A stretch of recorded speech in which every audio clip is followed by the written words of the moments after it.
नमस्कार, आप देख रहे हैं सी न्यूज भारत और मैं हूं आपके साथ आकांक्षा यादव। वक्त हो चुका है न्यूज बुलेटिन का, तो चलिए निगाह डालते हैं इस वक्त की खास खबरों पर। आगरा जिले में श्री कैलाश महादेव मंदिर पर जन कल्याण हेतु 108 दिव्य हवन का आयोजन किया गया, जहां इस दौरान श्री हनुमान चालीसा के 11 पाठ पंडित मनीष शर्मा के द्वारा किए गए।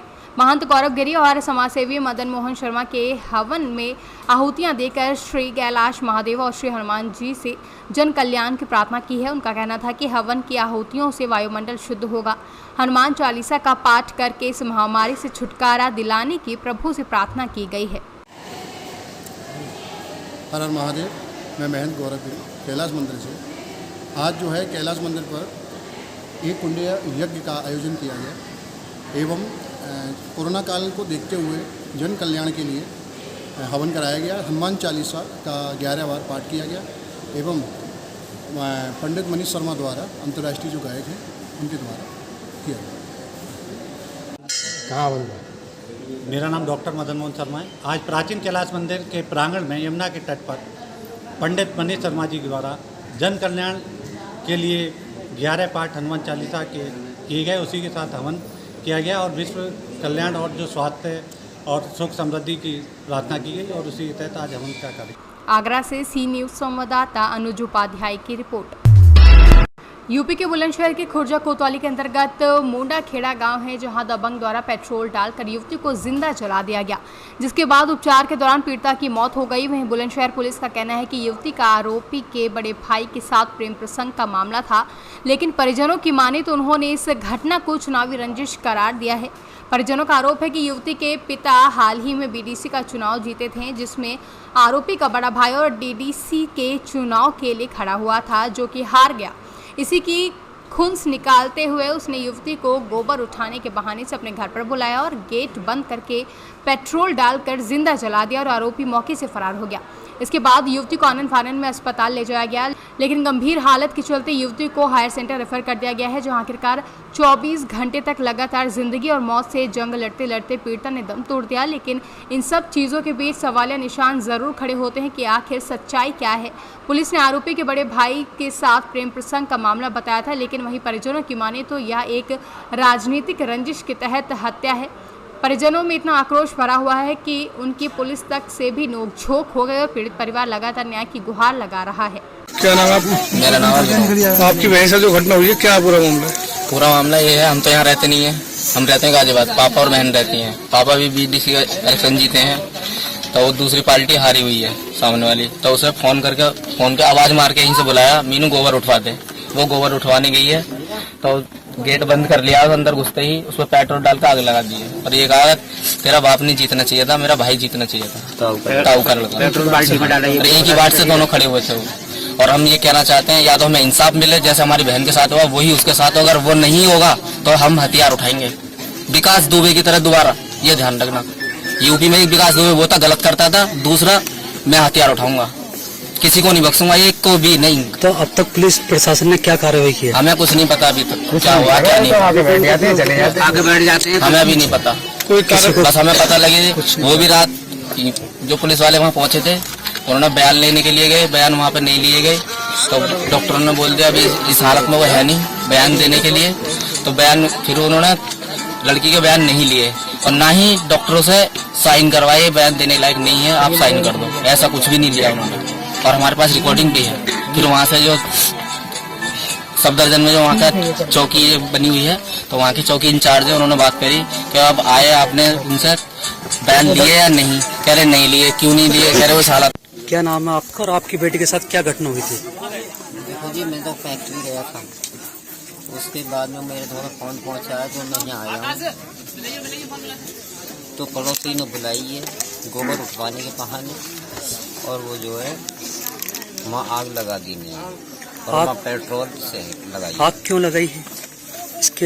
इसमें ये है कि बीडीसी जो है सीताराम जीता है, कि तेरा पापा नहीं जीतना था, मेरा ताऊ का लड़का जीतना था। ये है।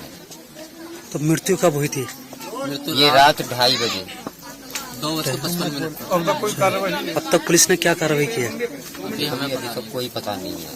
किसी को गिरफ्तार किया? आपने शिकायत दे दी, तहरीर दी आपने? रिपोर्ट तो हमने ना करी, लेकिन उन्होंने लड़का जो हाजिर हो गया है। अच्छा हमें हाजिर नहीं चाहिए, हमें चाहिए। थाना क्षेत्र में युवती को जला दिया गया था, युवती की मौत हो गई है, क्या अपडेट है इसमें?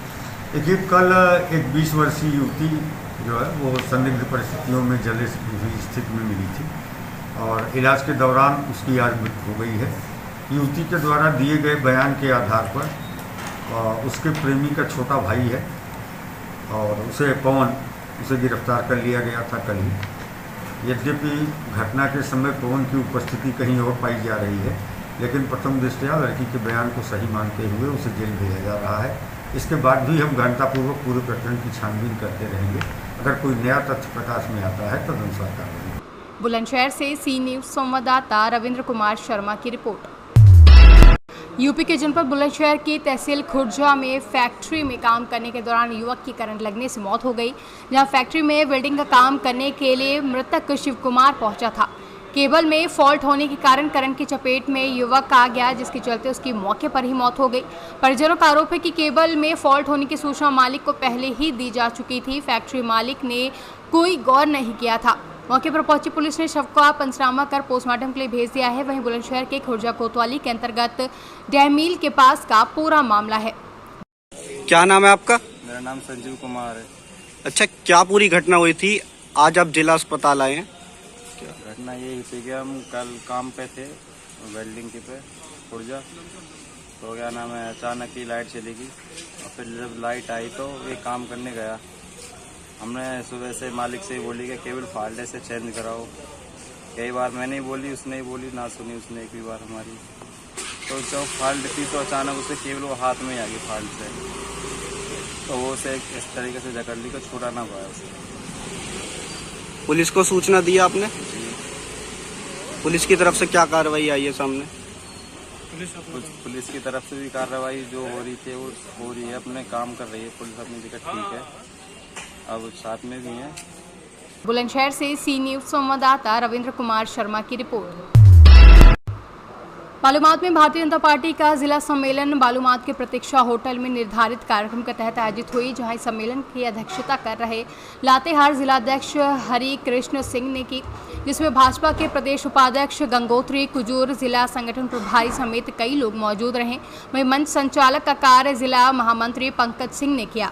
कार्यक्रम की शुरुआत दीप प्रज्वलित कर एवं मंचासीन पर बैठे अतिथि को बुके व माला पहनाकर सम्मानित किया गया। वहीं कार्यक्रम की शुरुआत वंदे मातरम के गाने के साथ की गई।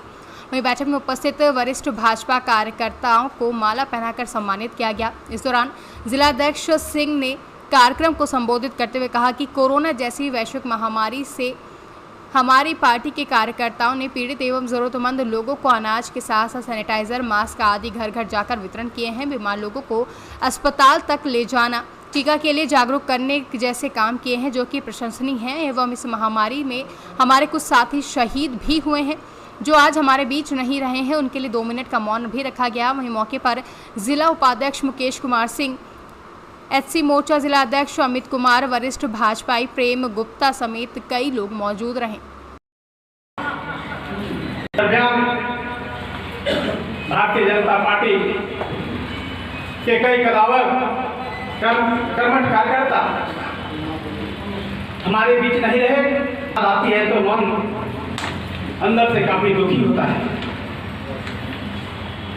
और खुशी इस बात की भी होता है कि भारतीय जनता पार्टी के कार्यकर्ताओं में इतनी क्षमता है।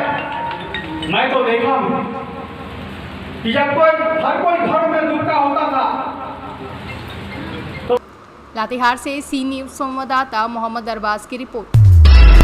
दोस्तपुर सुल्तानपुर थाना अंतर्गत पलिया देवापुर में जन सुविधा केंद्र चलाने वाले को शुभम पांडे को अज्ञात बदमाशों ने गोली मार दी, जिससे घायल युवक को सामुदायिक स्वास्थ्य केंद्र में पहुंचाया गया, जहां उसकी मौत हो गई। बता दें, थाना प्रभारी में फोर्स के साथ मौके पर पहुंचे और जांच पड़ताल शुरू कर दी है। इसके बाद तत्काल वो लोग आए, दोनों हमारे ऊपर, उसके ऊपर जो है सटा दी बंदूक सटा के पैसा तो हमारे हाथ में तो पैसा पहले से था, जमा कर रहा था, तुरंत वो ले लिए।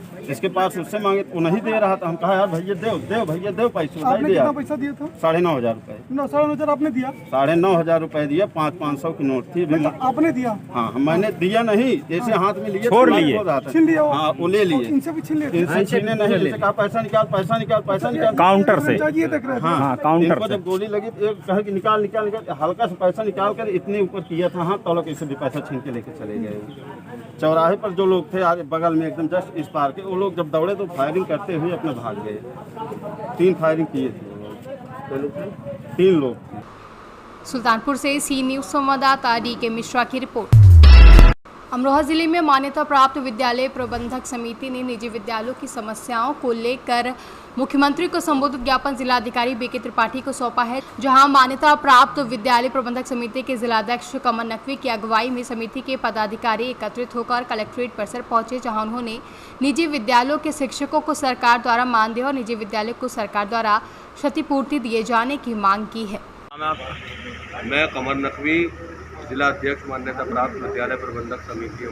बताइए आज जो DM साहब को ज्ञापन दिया? आज हम लोगों जो है मान्यता प्राप्त विद्यालय प्रबंधक समिति के लोग जो है वो जिलाधिकारी महोदय से मिले और उनसे मिलकर माननीय मुख्यमंत्री के नाम एक ज्ञापन दिया है हम लोगों ने कि पूरे प्रदेश में कक्षा 1 से 8 तक के स्कूल जो है वो लगभग 1.5 साल से बंद है, जिससे विद्यालयों के शिक्षकों के सामने रोजी रोटी का संकट आ गया। तो हमने माननीय मुख्यमंत्री जी से ये मांग की है कि जल्द से जल्द जो है वो मान्यता प्राप्त विद्यालय खोले जाए। इसके अलावा जो है वो हमने बच्चों का भी बहुत मतलब जो है वो पढ़ाई का नुकसान हो रहा है। हमारी ये भी मांग है कि खोल लेंगे स्कूल तो बच्चे भी अपने जो है वो स्कूल में पढ़ाई करेंगे। बाकी विद्यालयों को क्षतिपूर्ति दी जाए।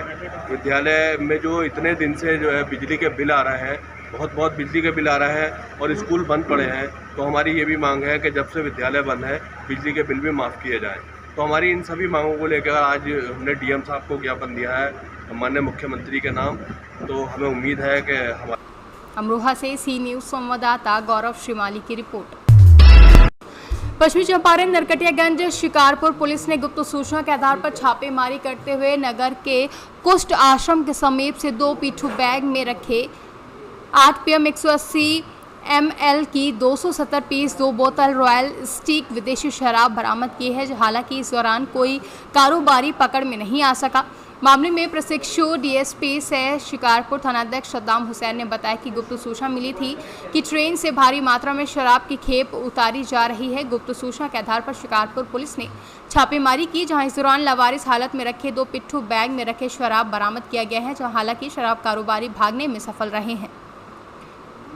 बेतिया से कैमरा पर्सन शेख फखरुद्दीन के साथ विनोद कुमार की रिपोर्ट।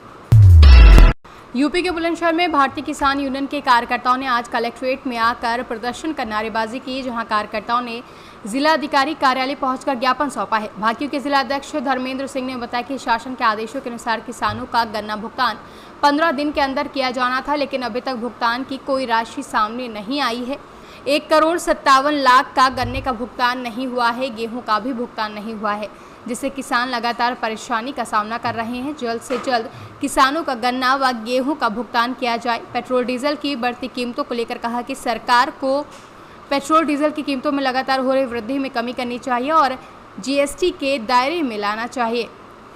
क्या नाम है आपका? मेरा नाम ठाकुर धर्मेंद्र सिंह है। आज है कलेक्ट्रेट में आप आए हैं, क्या शिकायत है? क्या किसान आज की डेट में इतना परेशान है, बेरोजगार हो गया है।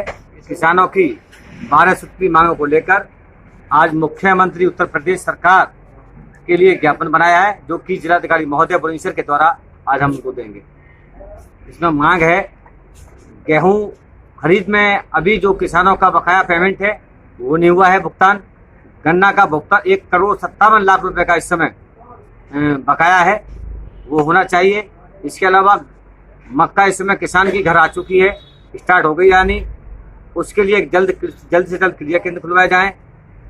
अगली बात डीजल पेट्रोल जो आपने 100 रुपये और 90 रुपये चल रहा है, इसको 50 रुपये प्रति लीटर कराकर इसको उसमें लाना चाहिए, GST के दायरे में लाना चाहिए। इसी के साथ साथ गन्ना का भुगतान जो नहीं हुआ है, इससे किसान परेशान हैं, जिससे कि आज किसान आत्महत्या करने को मजबूर है।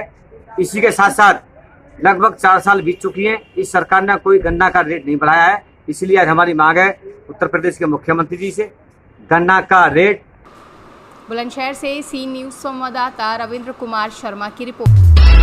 मधुबन सामुदायिक स्वास्थ्य केंद्र मधुबन में मंगलवार को विश्व जनसंख्या स्थिरता पखवाड़ा पर 1 दिवसीय परिवार नियोजन शिविर का आयोजन किया गया, जिसका उद्घाटन स्थानीय विधायक सह पूर्व सहकारिता मंत्री राणा रणधीर सिंह ने फीता काटकर किया। जहां इस दौरान उन्होंने कहा कि 11 जुलाई को विश्व जनसंख्या दिवस मनाया गया।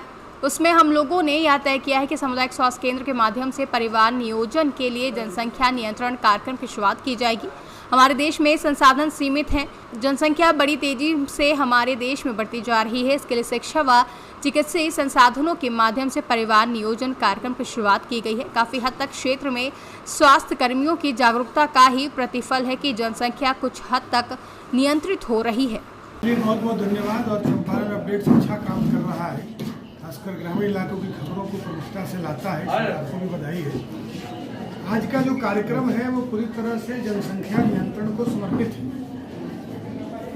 11 जुलाई को विश्व जनसंख्या दिवस हम सब लोगों ने मनाया और उसमें हम लोगों ने तय किया कि किस प्रकार से हम लोगों को जागरूक करके लोगों को के बीच विविध जो परिवार नियोजन के साधन हैं उपलब्ध करा के, जो हमारा CHC है, PHC है, तो गांव के ग्रामीण माताओं बहनों को उपलब्ध करा के उनको जागरूक करके परिवार नियोजन की तरफ, क्योंकि अभी जिस रफ्तार से भारत की जनसंख्या बढ़ रही है तो हम दुनिया में बहुत कम समय बाद दुनिया के विश्व की सबसे बड़ी जनसंख्या वाले देश हों। संसाधन सीमित हैं और आबादी का एक तरह से कहिए तो जनसंख्या का विस्फोट हो रहा। तो ये एक जागरूकता, शिक्षा और मेडिकल उपकरणों के माध्यम से हम सब लोगों का एक सामाजिक दायित्व भी बनता है कि जनसंख्या नियंत्रण में हम सब एक दूसरे को जागरूक करें और अपना योगदान भी करें, क्योंकि देश को, भारत को विकासशील देश है, इसको और विकसित करना है। सबके लिए शिक्षा हो, सबके लिए स्वास्थ्य हो, सबके लिए संसाधन हो, इसके लिए ज़रूरी है कि जनसंख्या हमारा नियंत्रण में रहे। और इसी के निमित्त ये कार्यक्रम आज आयोजित है, जिसमें मधुबन CHC की सभी आशा बहनें, यहाँ के प्रभारी डॉक्टर इंद्रजीत प्रसाद समेत सभी डॉक्टर आज इस जागरूकता अभियान में 1 दिन का शिविर रखा है। कॉन्ट्रासेप्टिव पिल से लेकर किन किन माध्यमों से, प्रॉपर्टी हो, विभिन्न पिल्स हो, माताओं बहनों को जागरूक करके उनको किस तरह से जनसंख्या नियंत्रण प्रभावी तरीके से चले, इसी के लिए 1 दिवसीय शिविर है, जिसका उद्घाटन करने का सौभाग्य मुझे मिला और इस अवसर पर आप सब लोगों से बातचीत हुई। एक तरफ है जहाँ यूपी में जनसंख्या। मधुबन से सी न्यूज संवाददाता जय मिश्रा की रिपोर्ट। खबर मुजफ्फरपुर के बंदरा की है, जहां प्रखंड मुख्यालय के सभागार में जनप्रतिनिधि एवं प्रखंड कर्मियों के द्वारा मंगलवार को विदाई सह सम्मान समारोह का आयोजन किया गया, जिसमें स्थानांतरित प्रखंड विकास पदाधिकारी अलख निरंजन की विदाई तथा नव पदस्थापित अंचल अधिकारी ज्योति लता रानी का स्वागत किया गया। जहां विदाई सह सम्मान समारोह में प्रखंड कार्यालय में कर्मी व जनप्रतिनिधियों द्वारा अंगवस्त्र, चादर व माला पहनाकर स्थानांतरित को विदाई एवं नव पदस्थापित का स्वागत किया गया। यह आयोजन JDU के जिला महासचिव जयप्रकाश यादव के द्वारा आयोजित किया गया, जिसकी अध्यक्षता राजद के प्रखंड अध्यक्ष रामवृक्ष सहनी ने किया। मौके पर उप प्रमुख दिनेश राय, बड़गांव मुखिया शंभू शाह समेत कई लोग मौजूद रहे। मुजफ्फरपुर से सी न्यूज संवाददाता गंधीर कुमार झा की रिपोर्ट। फिलहाल के लिए न्यूज बुलेटिन में बस इतना ही। देश और दुनिया की तमाम बड़ी खबरों के लिए बने रहें सी न्यूज भारत के साथ।